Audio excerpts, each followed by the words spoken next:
Good morning. Good morning. Happy Friday. It is Friday. I just want to welcome everybody and thank you all for coming. Today I decided, since we're in kind of an intimate setting and a smaller group, I'm just going to sit, if that's okay. Yeah, no, I'm not going to do that. If at any point you can't hear me, let me know, but I think in a small enough room that should be okay. So some of you, I think, attended the last session, which was on hiring and onboarding.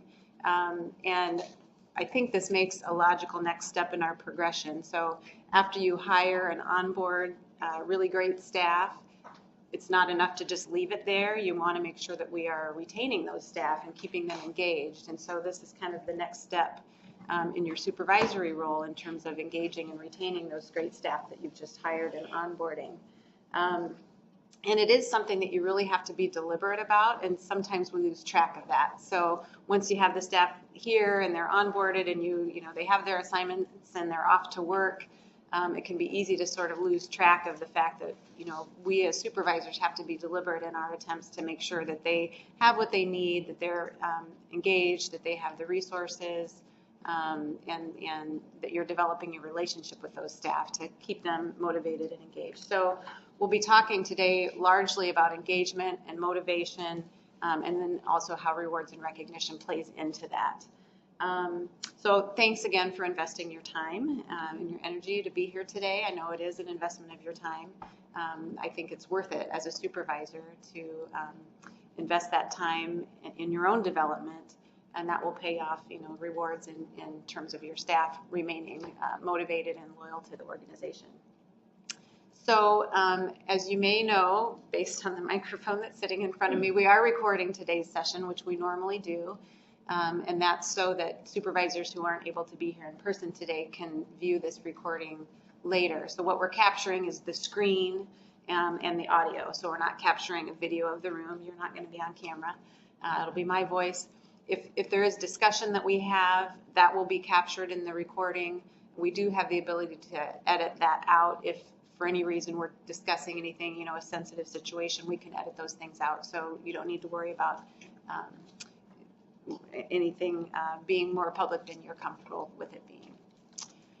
So today's agenda, I want to we'll go around and do some introductions around the room. I think many of you know each other, but maybe not everyone. And then there are a few community agreements that I'd like us to talk about, just in terms of what are the ground rules for our conversation today. And then we will go right into our material. And again, a large part of the content is really on employee engagement. And then we'll move into rewards and recognition. And we do have some resources that for you, if you want to, do a little bit more reading or a little bit more individual research on your own, we've got some resources listed for you at the end. There are handouts, and it looks like I think everybody got those. So we have copies of the PowerPoint slides, and there are a couple other handouts that we'll refer to as we go through the program today. So the introductions, what I'd like us to do is just go around the room. I'd like you to state your name, your title, what department or center you work in, how long you've been a supervisor, and how many people you supervise. So I can start us out to start that exercise. So I'm Jan Waterhouse. I'm the HR director for the college, so I'm part of the dean's office in the College of Engineering. I've been a supervisor for coming up on 2 years in this particular role, but in prior roles I have also supervised people. So I supervise 2 people right now, Sandy and Sarah, who are in the room. In prior roles at the university, I've supervised others. When I worked at EOD, I supervised 1 other staff member, and when I worked in the College of Nursing, I supervised, I think, 5 staff members there, all PNS staff. So that's who I am. Can we go this way? Matt Laughlin. I'm Director of Engineering and Computer Services. I work in the Engineering Technology Centers. I've been a supervisor now 2-ish years, and I supervise 7 people. Mary Bender with the National Advanced Driving Simulator. I do administration out there. I currently do not supervise anyone. I have supervised in the past, merit PNS and students.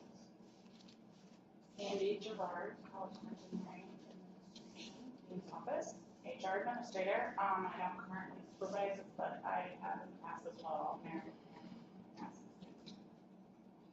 John Kosman. I'm Director of Engineering Electronics Shop, part of the Engineering Technology Centers.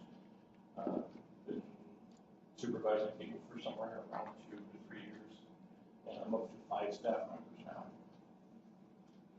I'm Sarah. I'm also an HR administrator working with Shannon Sandy over at the College of Engineering Dean's office. I'm not a supervisor right now, but I've supervised in my previous role as a department administrator for BME. And then when I was in a similar role at Northwestern, I also supervised people administratively and functionally, as well as some students. I'm Dawn Marshall. I am a research manager at the National Advanced Driving Simulator, which is part of the College of Engineering. I've been supervising this time for 2 years. I supervise one person. That's formal supervising, but we use a team structure for our projects. So every time I lead a project, I am supervising a team of people to accomplish that. So it's different kinds of roles there. Tim Brown, Associate Research Scientist, National Advanced Driving Simulator. To a lot of what Dawn said, I currently functionally supervise one person, but or administratively supervise one person. So it seems I'm one of the outliers in the room. only faculty in the room. Or I support what you guys do. So I guess. We're glad to have you here. I'm a professor in the Department of Chemical Engineering and also a student with the CCAD. And I've been here for slightly over 1.5 years, depending on how you count the, people that you supervise. My team has gone up probably around 10 to 12 people. Sarah has inherited me a lot on that. So I'm still learning things here. So, but, And your name? Oh, June, yeah, sorry. Yeah, Thank you. Yeah. Yeah, we're glad to have everybody here joining us today. So a few community agreements I'd like us just to talk about as a group.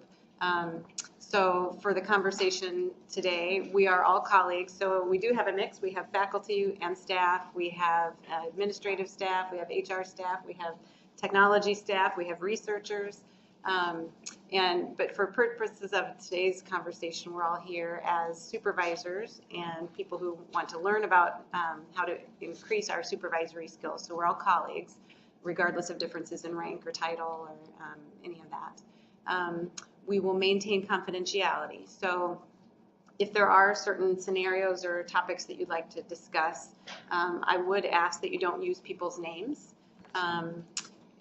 Even when we don't use names, sometimes because we work in close proximity to one another, we might be able to tell who somebody's talking about. So even if you can tell who somebody else might be talking about, I would just ask that you can certainly take away the lessons from the conversation today, but leave the individual stories in the room. We don't need to repeat stories outside of this conversation. So let me first ask if everybody's comfortable with those two rules, being colleagues and maintaining confidentiality. Anything else that anybody else would like to add to those agreements? All right, seeing none, I appreciate that, and we will move on. So I like to start us with an opening thought, and I like to find quotes from people. So the quote that I found is from Richard Branson. He happens to be a British business person and entrepreneur. And his quote is, "Clients do not come first, employees come first. If you take care of your employees, they will take care of the clients." So I realize in higher ed, sometimes we don't think of clients exactly, but students who we're serving, in the research centers, you do have clients, folks who have contracted with you to do projects. So Richard Branson, back to him, he is the founder of Virgin Records, which then grew, and he's acquired and started a whole bunch of other businesses, and now is the Virgin Group, which is worth billions and billions of dollars. So he obviously has done something right in his career. So does anybody have any thoughts or reactions to this particular quote? Well, my reaction is it's true. I mean, if your people are happy and doing, enjoying what they do, they take much better care of people. Right, exactly. So, as supervisors, well, and as any organization, you oftentimes jump to thinking about, you want to provide the best customer service, whether that's in a student context, in a research context, and you're always thinking about the end user of your service or your product being your client or your customer.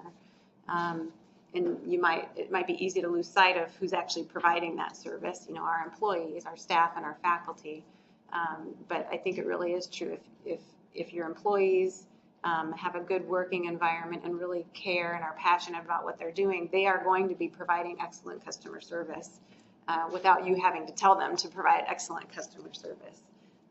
So, I want that to be kind of front of mind today, that this is all about you as a supervisor and how you take care of the employees who work with you.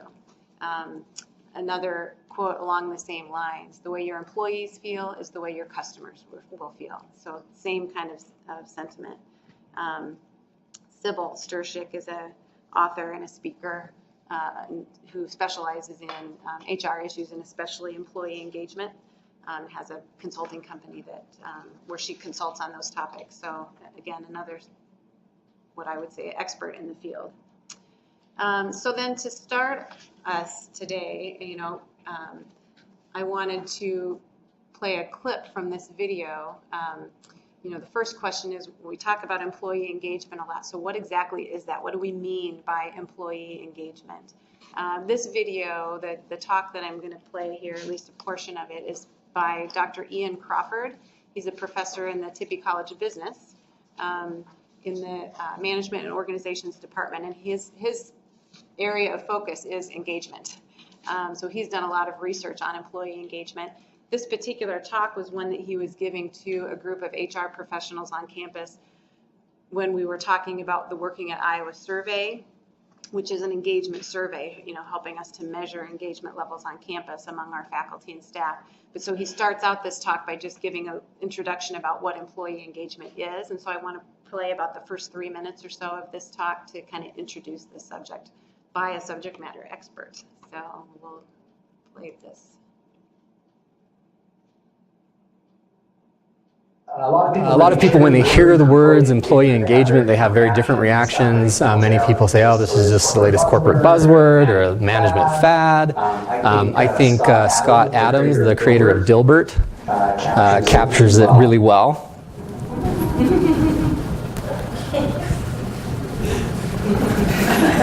It's funny because it's true. So what is engagement? Well, there's many different uses of the term. This right here is a symbol.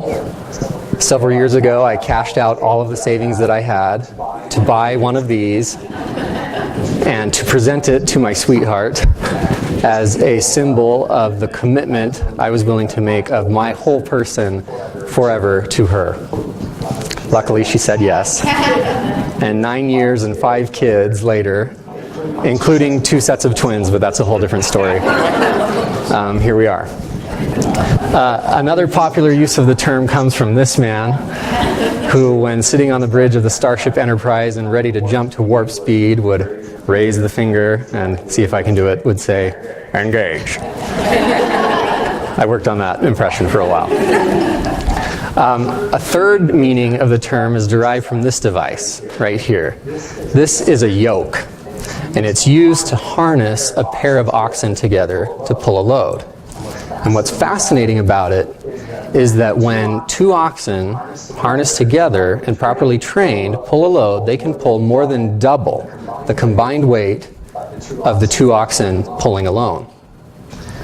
So I go back to the original definition about what is employee engagement given by Bill Kahn when he did a study to define this term in work contexts for the first time nearly 25 years ago. He described engagement as people harnessing themselves to their work roles and employing and expressing their energy physically, emotionally, and cognitively. And you see a lot of the dynamics from those analogies that we just described in this definition. People committing their whole selves, getting themselves in gear, or harnessing themselves to their load. Another simpler way of understanding the term is that when people are engaged, they're working with their hands, their head, and their heart. The whole person is involved. So when I think about what it means to engage, you see people who are completely there. They bring all of themselves to their work role. They're not just robotically present, going through the motions, but they bring their whole selves to their work role. And where does it come from? We'll come back to that thought about where it comes from in a little while.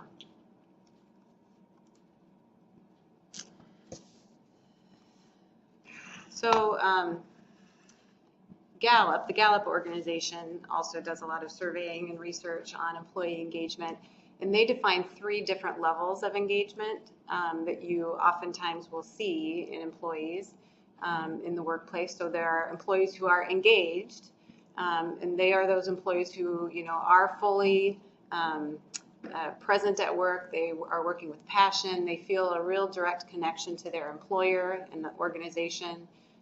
They drive innovation and they move the organization forward. So those are the employees who are your go-getters, your star performers.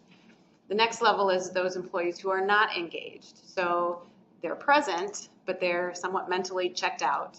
They're kind of sleepwalking through their day. They put in their time. They might be watching the clock, and as soon as their shift or their regular work day is open, they're out the door.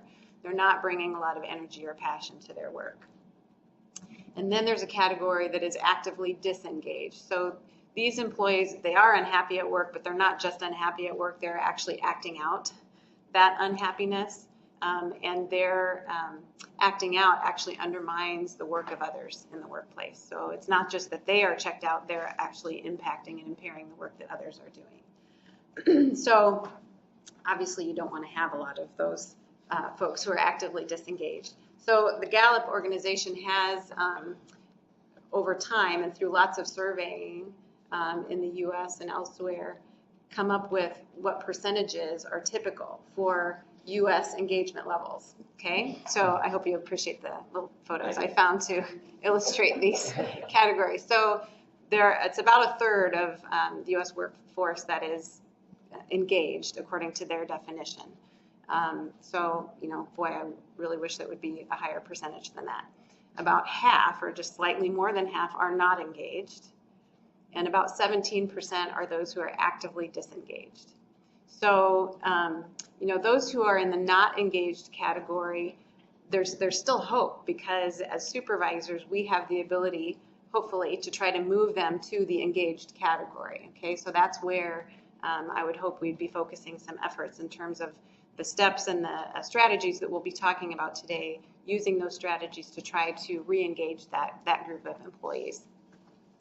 The actively disengaged, that 17%, it's really hard to re-engage someone who's at that point. I'm not going to say it's impossible, but it's hard. It would take a lot of effort over a sustained period of time. So there may be somebody that you think is worth investing that level of effort into to bring them along up to the engaged category over time. In many cases, though, you're probably not going to be successful in that, and so we may need to be thinking about strategies to help that person move out of the organization and find somewhere that they have a closer fit with and where they can be an engaged employee.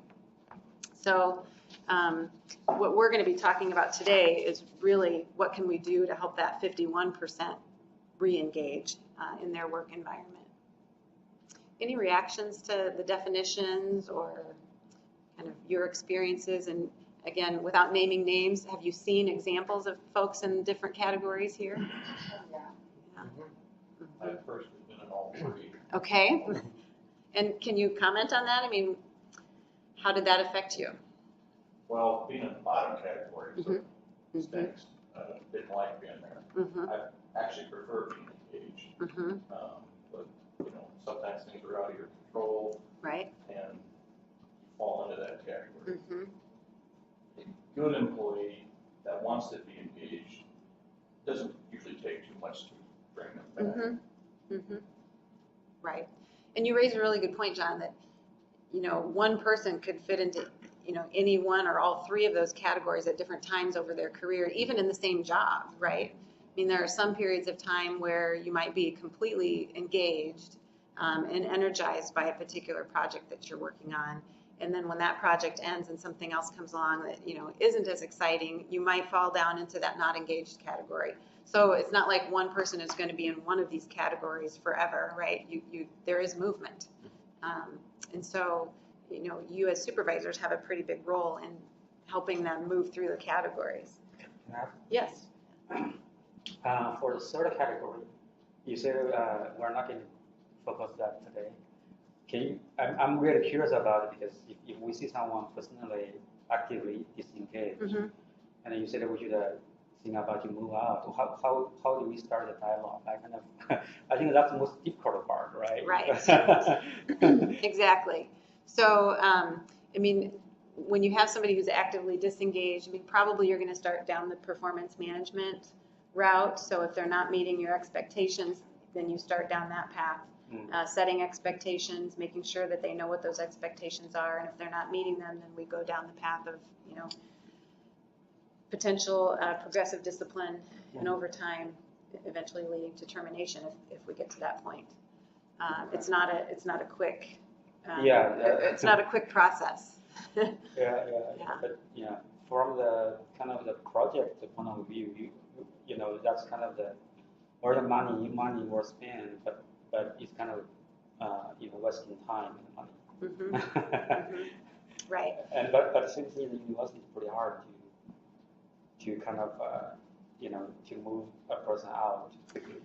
It depends on the rank and the career status of the person. If you have somebody who's still in probationary status, it can be a faster process than if you have somebody who's been in career status already at the university. So, and certainly the HR team can help coach you through that. So if there's a particular situation that we can help you with, we can do that one-on-one, offline. So we're happy to do that. All right, so again, I want to just bring home the point that supervisors have a huge role in this, okay? There's a statistic that managers account for 70% of the variance in engagement level. So think about those three categories. If you have control or influence over 70% of that, that's huge. And I gave the source for that statistic. That article is also listed as one of the resources at the end of the slide. So if you want to go look it up, you're welcome to do that. But I can't overemphasize the role of the supervisor in maintaining engagement levels of an employee. I think I've said this quote or saying before in these sessions, but I think it's worth repeating. If somebody leaves a position, they're usually not leaving the job, they're leaving the person. They're leaving because of the relationship that they do or don't have with their supervisor. So your role is really critical. So what's the impact of employee engagement? Why do we care whether employees are engaged or not? So, some of the most basic impacts are certainly increased productivity. So if you have staff members who are, completely engaged in their work, they care about what they're doing, and so they're doing their best work every day, they're going to be your most productive employees. On the other hand, they're also going to have less turnover and less absenteeism. Again, because they care about what they're doing and they have that intrinsic drive to do a good job. So again, there's some research studies that are out there, and Dr. Crawford actually cites some of them if you watch his whole talk. But those research studies have shown that productivity increases anywhere between 20 and 28% if you have engaged employees. And engaged employees, not only are they more productive just in terms of objective quantitative measures, but they're the employees who will go the extra mile. He calls it, engage in extra mile behavior. So they'll go out of their way, go beyond what you expect of them to get the job done, whether that's doing something to help a coworker or a colleague or move the team forward or something that's outside of their, job description parameters. But they'll do what it takes to get the job done no matter what because they care so much about it. In terms of the turnover, he cites a statistic that turnover decreases as much as 49%. So that's huge. Half of the turnover if you have an engaged workforce versus a not engaged workforce. And absenteeism decreases by up to as much as 37%. So, you all have, I'm sure, heard of statistics and studies about the cost of turnover too, right? So different studies will give you a different parameter, but it's, usually somewhere in the range of 2 times the position's salary is what it costs when that position turns over, because of the time that you lose while the position is vacant, the time and cost of recruiting somebody new, the time it takes to train them and bring them up to speed and orient them and get them up to full capacity and full productivity. All of that time and effort is costing the organization up to 2 times the annual salary of that position. So it's huge. So if you can decrease your turnover by as much as 50%, that's going to be an enormous cost savings to the organization. So I want to go back to Dr. Crawford and join him again to talk about what are the factors that influence a person's engagement level at work. So we have a good definition, a working definition of what that means. And so what do you as supervisors, what are the factors that you can influence in order to enhance somebody's engagement level? So I'm going to have to fast forward us a little bit to get to the right spot where we left off.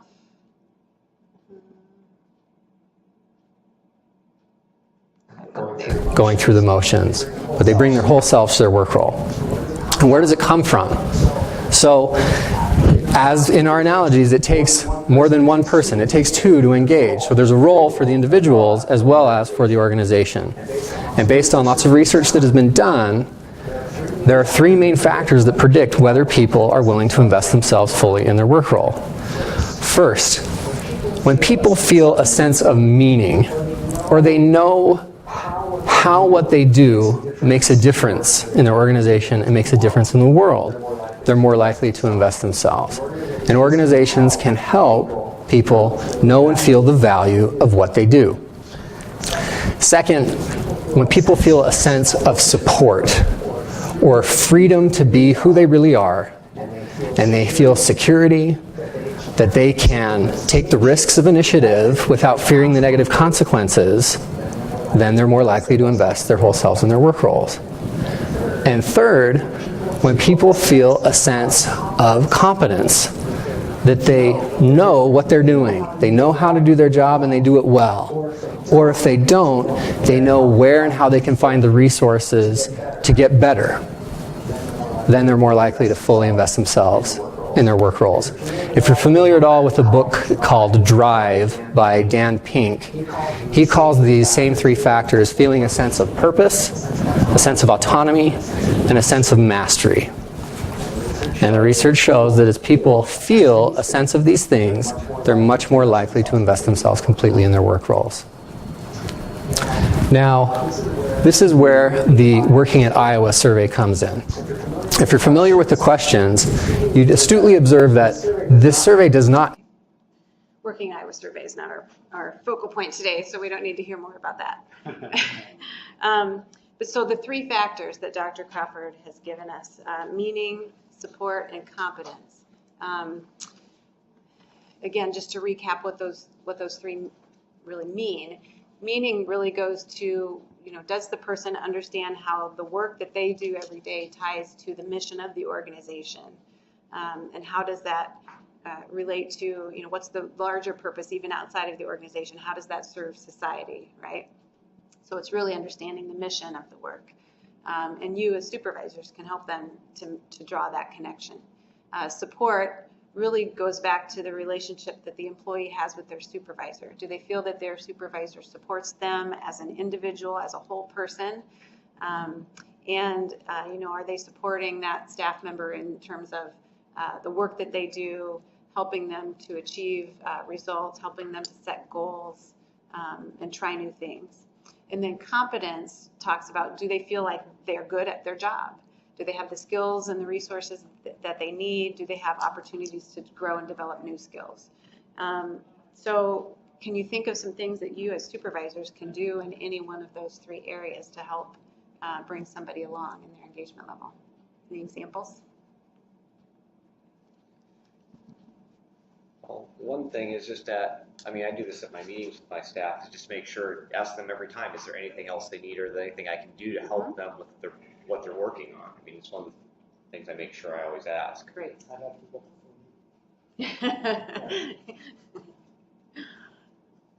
That's great. Yeah, I agree with Matt that, engagement goes both ways. You have to engage the employee, make sure that they're getting the support and the information. Yeah, I've had days where I felt like I didn't get to any of my work, and I'm Yep. doing little air quotes over the word my, because people kept stopping by to talk to me to get answers or input or something. But they needed that to get their work done, and that is my work, to help them get their work done. And so I started writing those things on my to-do list and crossing them off. I did that, you know, because it didn't feel like my work, but it is my work. Right. That's a really great point, and I would like to underscore that, Dawn, because I mean, as supervisors, we have our list of things that we need to get done as an employee ourselves, right? And then there's the supervisory role kind of on top of that. And it's easy to fall into that, you know, the thinking that that's kind of in addition to or an extra, the supervisory role. But really, as supervisors, that is the main part of our job, is to make sure that those folks who work with us and for us have what they need to get their work done. Because if they're getting their work done, that's helping your cause and it's helping your organization move forward too. So I appreciate you making that point. I like to talk about support. You know, maybe my kind of the role is slightly different because I supervise graduate students, postdocs, and research staff. Now, I find for the graduate students, some of the international graduate students, when they come in here, you cannot just go there and say, well, here is the science, here is the project, you do it. More often, it's much more than that. You know, they come to a new place, even for the domestic students, the same. You know, if students come from California to Iowa, there are still changes. So, you know, they will feel, you know, people are different, cultures are different. So normally I have to, you know, talk more, not just project, but to talk about things about the, you know, their difficulty in adjusting to the new environment.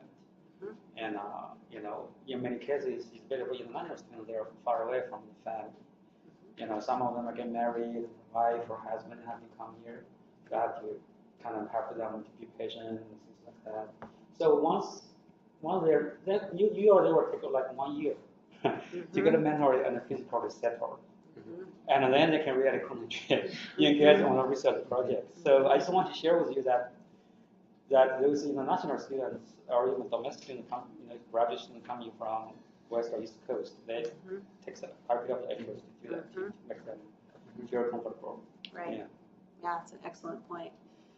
You know, we all have lives and needs outside of work. And so, you know, you're right, that support category really goes to the supervisor recognizing and the needs of the person as a whole person, not just as an employee on your projects. They, you know, they have a life, they have personal needs, and, you know, understanding that those are going to impact them is really critical, and showing some compassion and support for those things.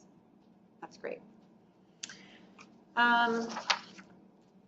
So here's a list of some things that great supervisors do. And again, this comes from some of the articles that you'll have at the end of the session today. I'll just go through some of these. Build trusting relationships. So we've already been talking a little bit about that. You know, every time you are interacting with an employee and, you know, engaging them on, you know, things even outside of work, you're building that trusting relationship. And that's really critical because, you know, when it comes time that you need to give some feedback to that employee, maybe they need to do something a little bit differently, or, you know, change gears, it's much, much easier to accept feedback from somebody that you trust because you know that they're acting in your best interest, right? Whereas if you don't trust that person, then you don't know what their motivation is for giving you that feedback and you may not believe it. So if you're building that trusting relationship with your employees from day one, it's going to be a much easier conversation when you need to ask them to do something differently. Going to the meaning part of Dr. Crawford's framework, if you are helping them to translate you know, your department or your organizational goals into what their individual goals are, that helps them to see the meaning of their work and how their work fits into the overall mission of the organization. Great supervisors are consistent in their communication and in their management style. So I've had personal experience, not in the College of Engineering, but elsewhere, working for somebody who was really not consistent. And so you didn't know what to expect one day to the next, whether they were going to change their mind on something. You know, if they gave you a directive one day, they might come in and say something completely different the other day, or they might tell you one thing, but then in a public meeting say something completely different. And that's really hard to kind of know where you stand and what your focus areas and what your priorities should be. So, you know, being really consistent in your communication, and that's not to say you can't change your mind. We all change our minds from time to time when we need to. But, you know, showing your staff that you're going to be consistent in your communication and your decision-making style, so they know what to expect. They don't have to be worried one day to the next. Well, you know, which supervisor is going to show up today? You know, Jekyll or Hyde. So that's really important. Allowing employees to have their own ideas and learn their own lessons from those, right? So it's okay for folks to, you know, ask questions about why do we do this way, and maybe isn't there a different way we could do it? Could we try something different? You know, change is good, actually. It may be hard to manage sometimes, but change is good. And especially folks new to the organization who are looking at things with, you know, fresh eyes may have really good reason to question, why do we do that? So allowing them to bring those ideas, try things differently, and even if sometimes those new ideas or you know, their initiatives fail, that's okay too. We need to create an environment where failure is okay, because we learn from failure, and that might help the next iteration to be even that much better. So letting them have those ideas, giving them some autonomy to run with those ideas, and have it be okay if it doesn't work out just quite right the first time. So again, that goes along with it, forgive and forget. So if something doesn't work out, you know, don't hold on to that for the next year. Deal with it and move on. Supporting your staff without wanting to take all the credit for their great work. You know, so really good supervisors are really good about giving credit to the people who work for them and accepting the responsibility personally when something doesn't work out very well, right? So giving away the credit but taking the responsibility. And valuing and investing in their people. So something that June just was talking about before.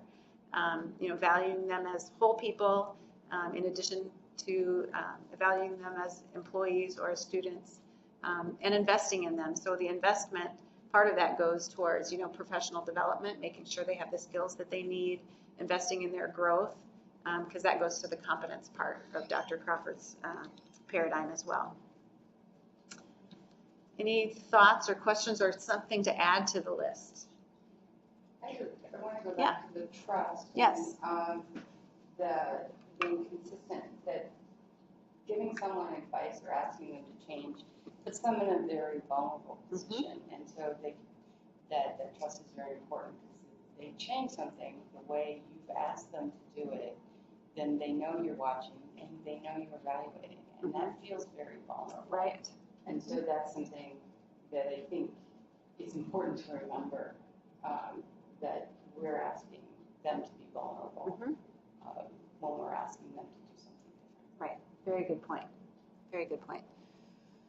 So when we ask somebody to change the way they're doing something, that creates some vulnerability for them. So it's important that we recognize that and we're sensitive to that in how we deliver additional feedback going forward. So this session. All right, so I have a 5-minute break scheduled for us, so why don't we take 5?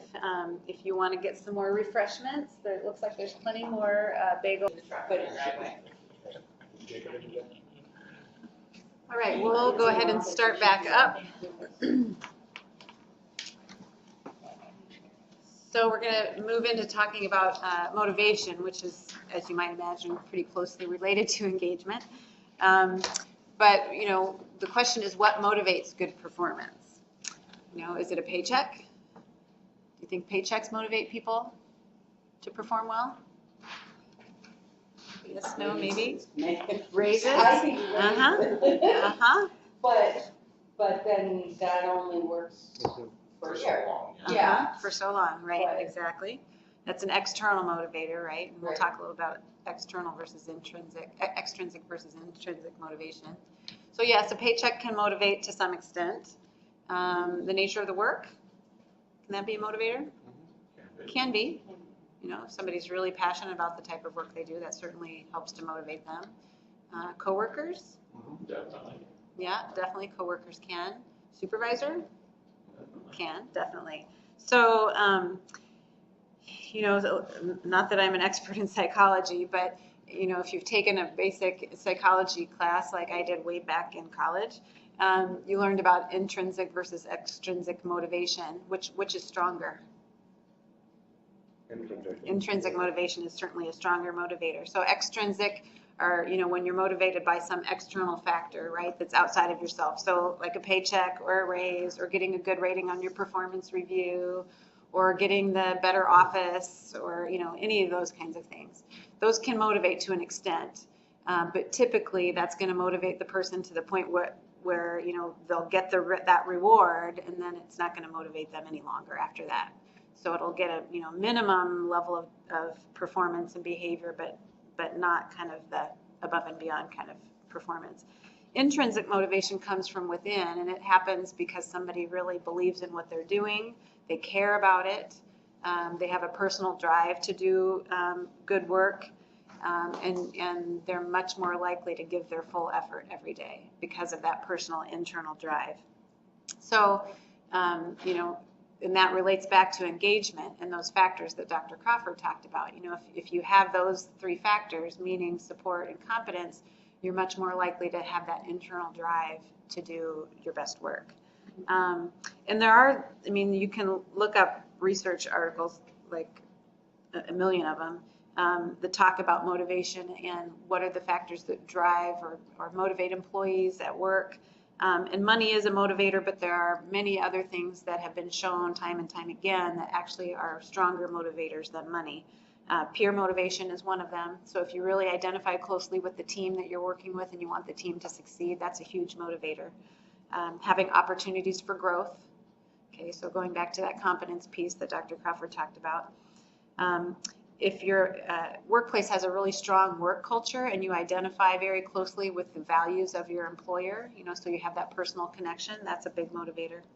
And being appreciated is also a big motivator. So we're going to move into talking a little bit about reward and recognition and how that plays into it. And then also just if you feel like you are involved and informed about what's going on around you and that you have opportunities to provide input, that's also a pretty big motivator. So just another quote that I found that I kind of liked and kind of plays into that conversation we were just having, paychecks can't buy passion. So, I mean, certainly pay level can be easily be a demotivator, because if a person feels they aren't paid enough for what they do, that's a demotivator. And as long, you know, so as long as they're at least at the level where they think it's a fair pay, you know, you're avoiding a demotivating factor, but it's not really probably going to motivate, you know, above and beyond kind of performance. So you have to avoid the demotivating part of that. So interesting how motivators versus demotivators work. Another quote, an employee's motivation is a direct result of the sum of their interactions with their manager. Okay, so Bob Nelson, there's actually two Bob Nelsons. One's a comedian. This quote is not by the comedian. It's another author. He's written PhD, who's written several books on employee motivation and engagement. So again, just underscoring the role of the manager and the relationship with the manager in an employee's motivation level. One of the articles that's in the back of your, on the last slide, or cited on the last slide, talks about employee motivation. And the author, Lisa Lay, or Lai, I'm not sure how it's pronounced, wanted to draw the distinction. When you're talking about motivation, you really shouldn't be framing it as you want somebody motivated to do great work, even though that is what we want in the end. But she frames it as, you know, employees who feel great about their work are going to be more motivated to do good work and to stay. So it's about how they are personally feeling and identifying with the work that they're doing. So again, if you can create an environment where they feel good about what they're doing, and she talks about three factors that I think we can draw pretty close corollaries with Dr. Crawford's framework. then the employee is more likely to be motivated. So relevance, why are we doing what we do? Who benefits from that? So that's directly related to Dr. Crawford's meaning category. If a supervisor enables their progress, so help them to see and anticipate what the obstacles are and help them overcome those obstacles so that they can make forward progress.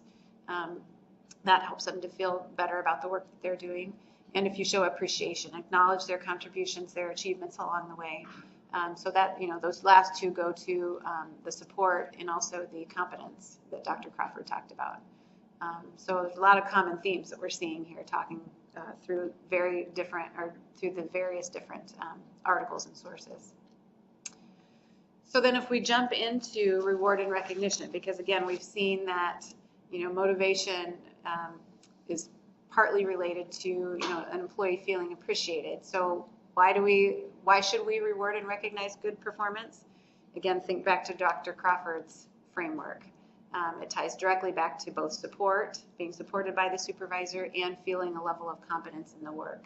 So if they know they're doing a good job and you're recognizing them for doing a good job, that helps them feel more competent in what they're doing and more confident in themselves, and also shows that you as the supervisor are personally supporting what they do. So some best practices.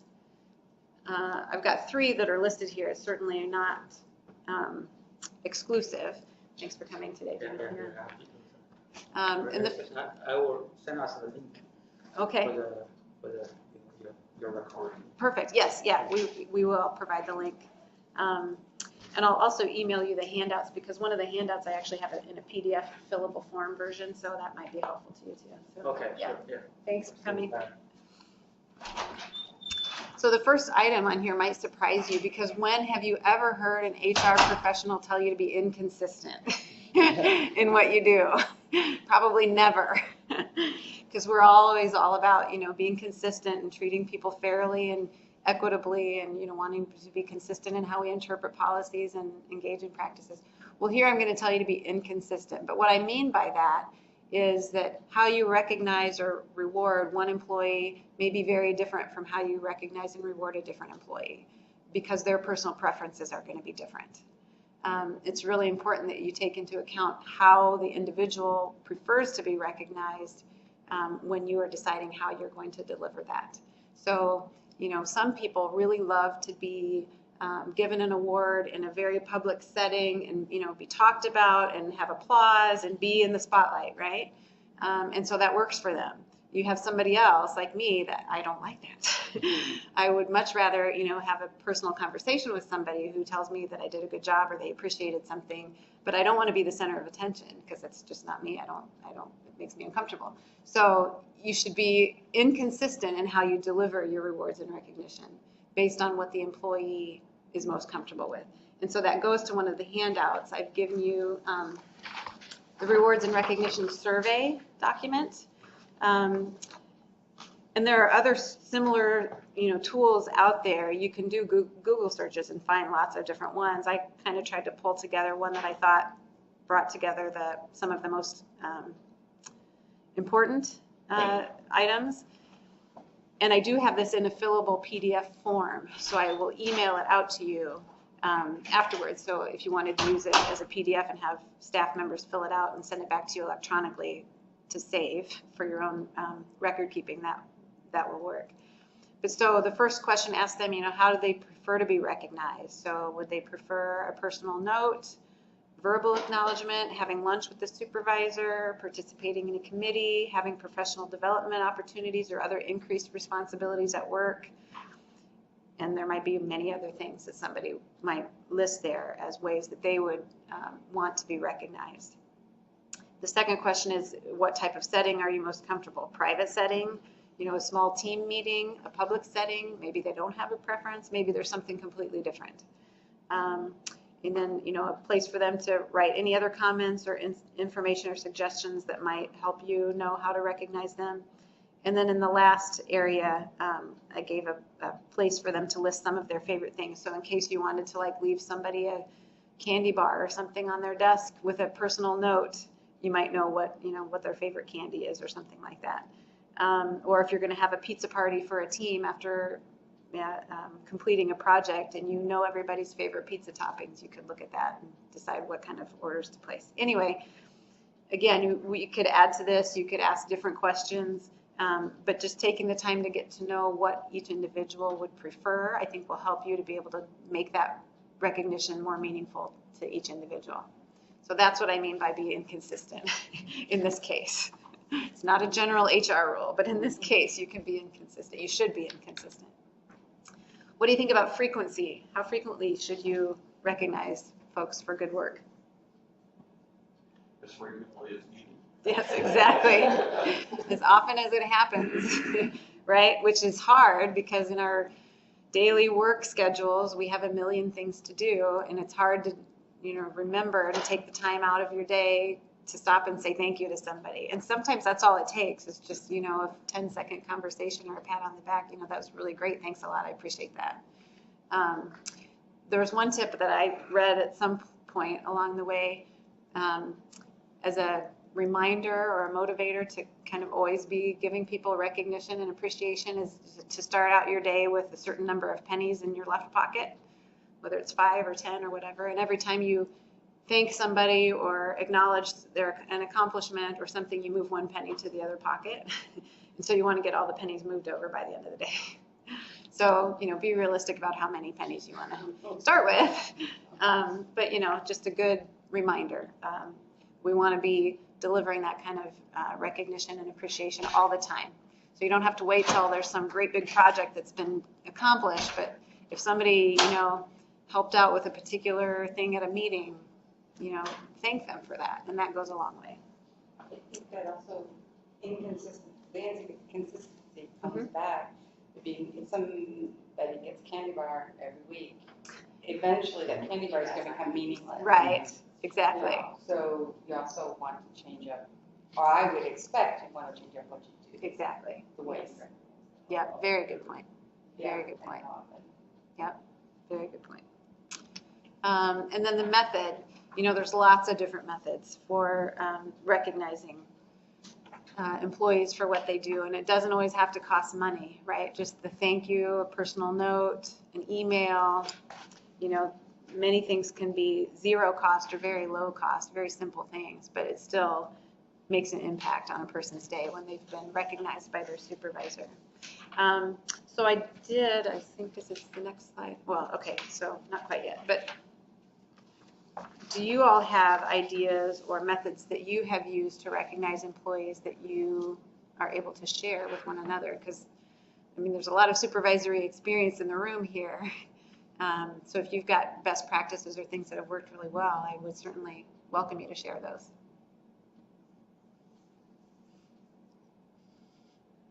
I'm pretty bad at this category. Being I'm a self-motivator, I tend to take it for granted. So other than telling people thank you for doing a good job, that's right. usually about the extent of what I do. Okay. I've done lunch for the whole group, taking everybody out to lunch somewhere, or if we're doing something where it's going to require somebody to be there after hours, like, Yes. I'll buy dinner, make sure they know that I'm appreciating the extra effort they're putting in, those sort of things. As John says, lots of thank yous, lots of, that was wonderful, or giving feedback to people saying, I got this call, or, it's not just me saying this, there are other people noticing what, the job you're doing. That's really important. So, as supervisors, sometimes you'll get compliments from other people who are complimenting your staff, right? And it's really important and really meaningful, I think, to the staff if you let them know what the other person said, right? So they know that their work and their efforts are being noticed, even outside of their own work group and their own supervisor, that you're hearing about it from other folks. I've never personally done this, but I think it's really great. I know in a couple of their offices I've been sort of related to, they write personal notes. So I think UI HR does this.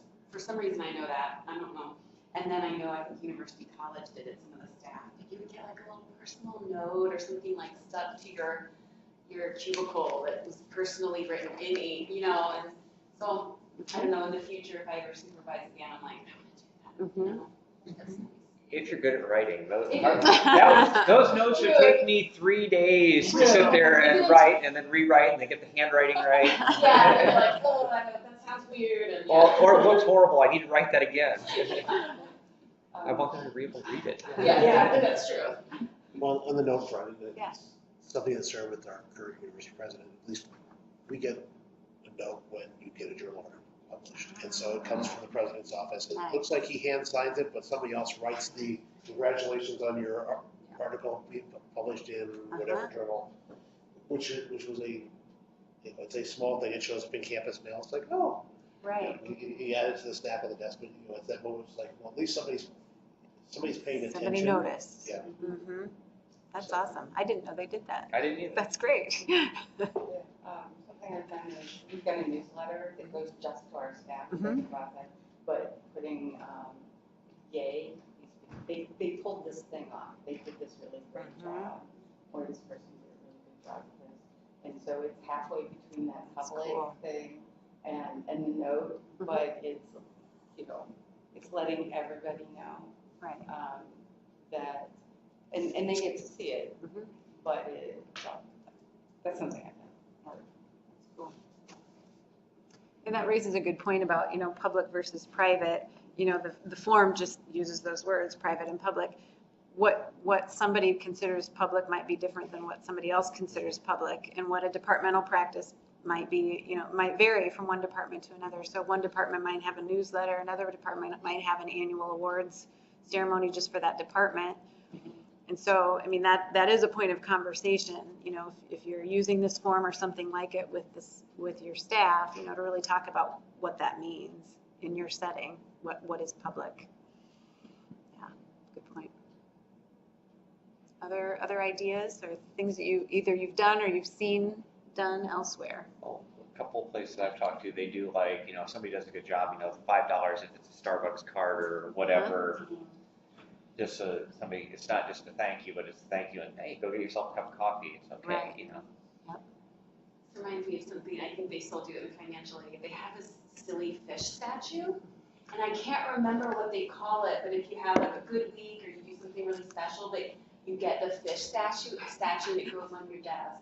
And it's a really silly, hilarious name, but it's kind of like this little word that goes around the office. And so it's public, and that any other staff member knows what it is, and it makes you laugh. Yeah.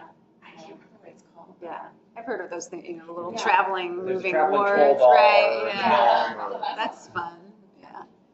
I've received flowers from people outside of our institution that we were a collaborative team, and it was for completing an IRB application, but it was very difficult because we were working with 6 people and 2 different institutions and just getting it submitted.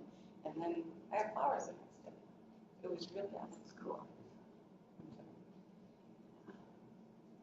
Great. So the other handout that you have, called Rewards and Recognition Resources, is a list that we compiled amongst the HR team of a few resources that are available either within the college or on campus as ways that you can recognize and reward your staff. So the first one is the College of Engineering Faculty and Staff Thank You Program. I don't know if any of you are familiar with that or have used it, but there's an online nomination form. You can find it either on the College of Engineering homepage down at the bottom, or there's a link on our website too. Yes, thank you. On the College of Engineering HR website, there's a link to it as well. It's a really simple online form. You just enter your name, the name of the person you want to thank and what department they're in, and then a brief description of what they did. So it doesn't have to be a long thing. It can be a couple of sentences.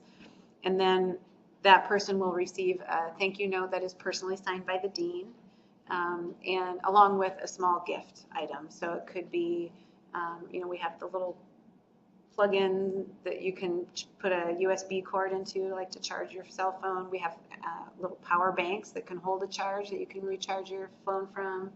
We've got travel mugs that have the College of Engineering logo. We've got mouse pads, little notebooks. We've got a variety of little things that go along with the note. So the person gets that directly from the dean.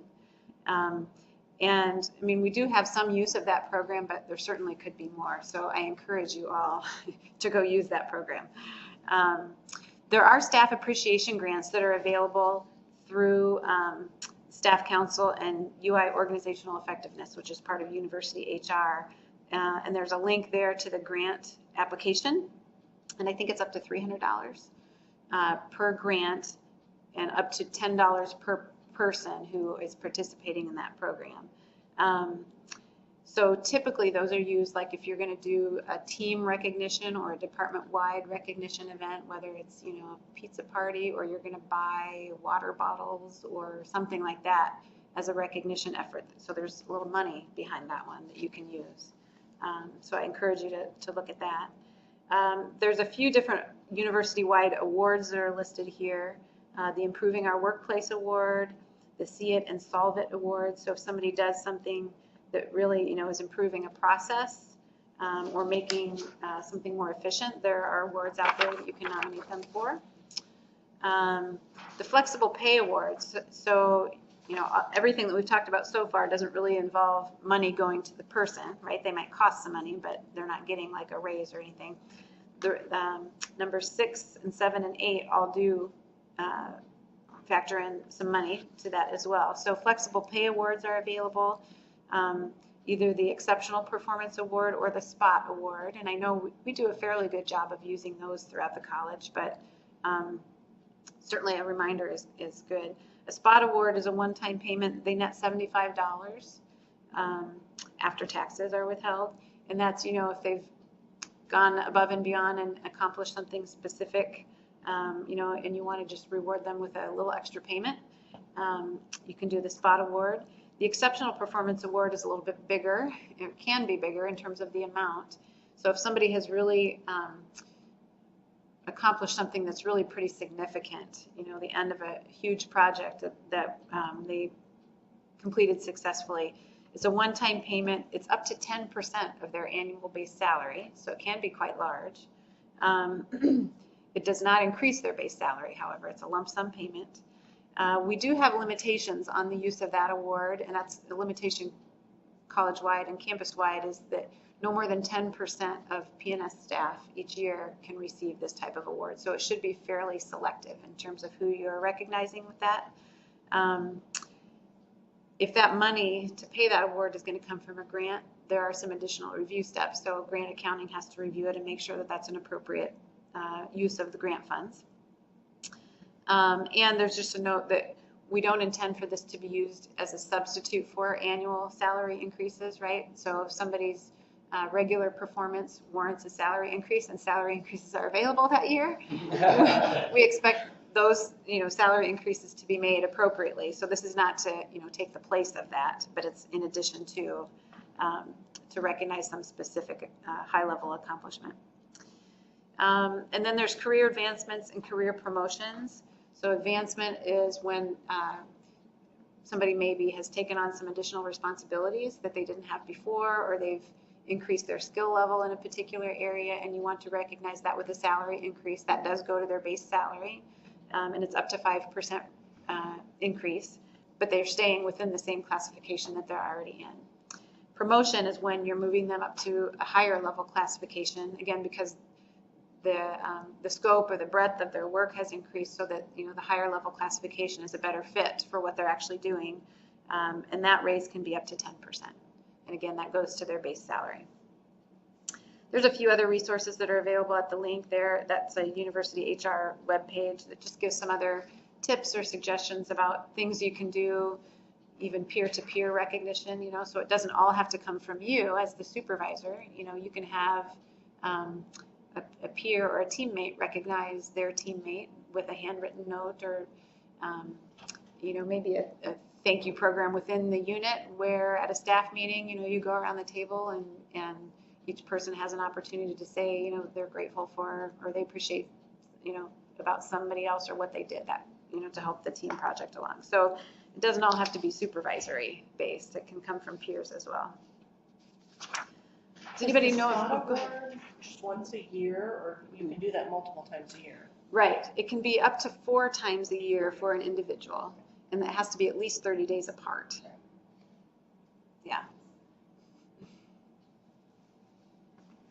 questions about any of those, or if you know of other appreciation or recognition resources available on campus, I would be happy to have you share them.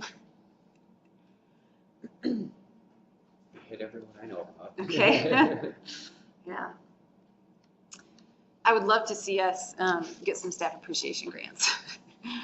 That would be fun. I mean, we have, some departments have used those in the past, I was but just, I thought about that one, but it looked like an awful lot of, to be honest, work for it. the so- application. Especially at $10 a piece, so I looked at it and went, it's just easier to just do it. Mm-hmm. That's Yeah, just my thought. right. Okay. Questions or any other issues that you all would like to raise related to engagement, reward and recognition? Any good stories about things that have worked well for you?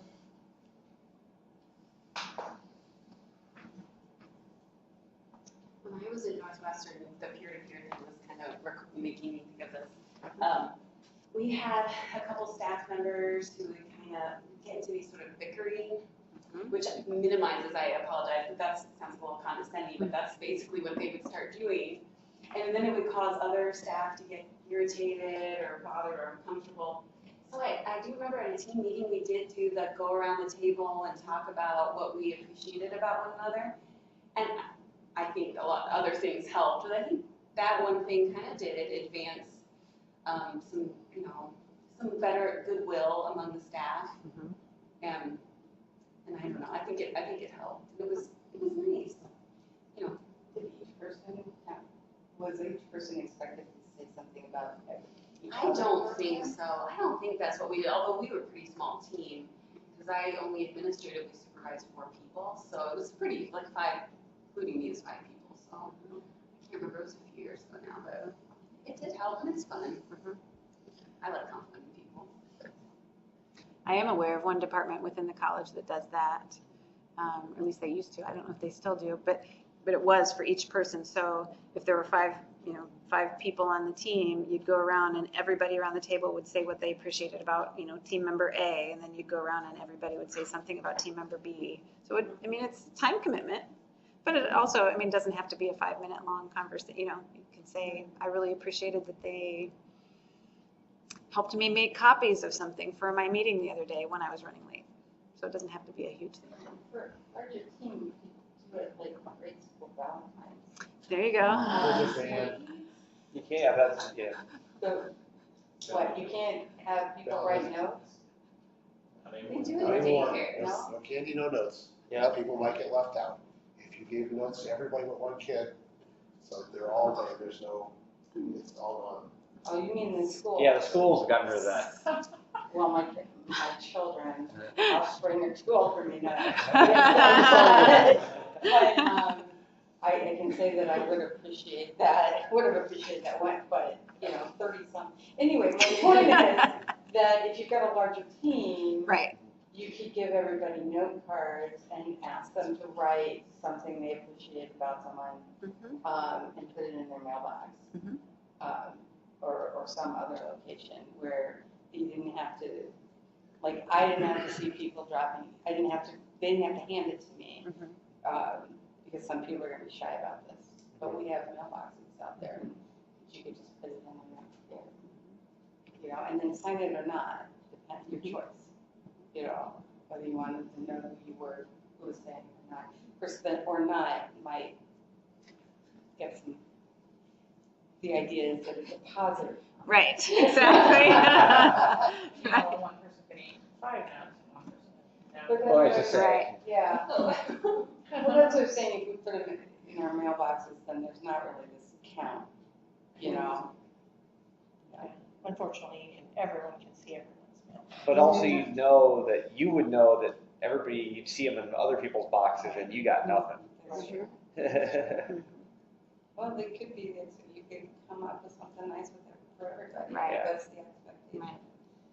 Yeah. The department could, Compile it, email it back out to them individually.